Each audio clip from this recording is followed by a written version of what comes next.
Prende forma, al momento per quanto riguarda le aree esterne perimetrali, la nuova rotatoria all'uscita del casello autostradale di Lavagna. Partiti ad aprile, i lavori nelle ultime settimane hanno dovuto subire qualche rallentamento per la presenza nel sottosuolo di tubazioni e cavi di diversi servizi che hanno costretto i cantieri a ridefinire le aree di intervento. Abbiamo avuto qualche problema, nel senso che abbiamo dovuto sospendere momentaneamente i lavori e studiare l'attuazione dei cantieri perché ora ci stiamo focalizzando sui sottoservizi, quindi fognatura, gas. A breve inizierà anche a definirsi il muro e sono già arrivate le pietre per il contenimento del muro e anche qua dobbiamo solamente aspettare che vengano spostati dei tubi sotterranei, dopodiché inizieranno la costruzione anche degli altri marciapiedi. A fine agosto, inizio settembre, la nuova rotatoria dovrebbe essere disegnata almeno nella sua forma provvisoria. Nel frattempo, però, per completare la risistemazione dei sottoservizi e concentrare i diversi interventi e i disagi in un unico momento,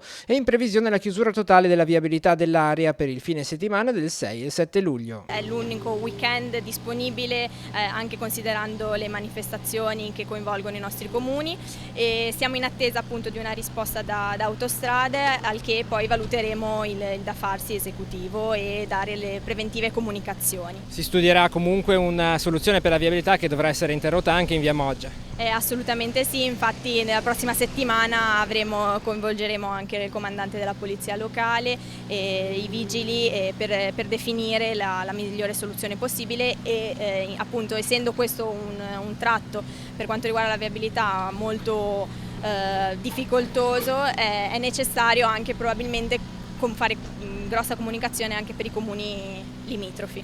È stato deciso di fare così per convogliare in un'unica occasione i disagi e i cantieri attivi sull'area? Assolutamente sì, perché appunto cerchiamo così di ridurre il disagio anche nei confronti sia dei vacanzieri ma anche di chi su queste strade ci lavora ogni giorno.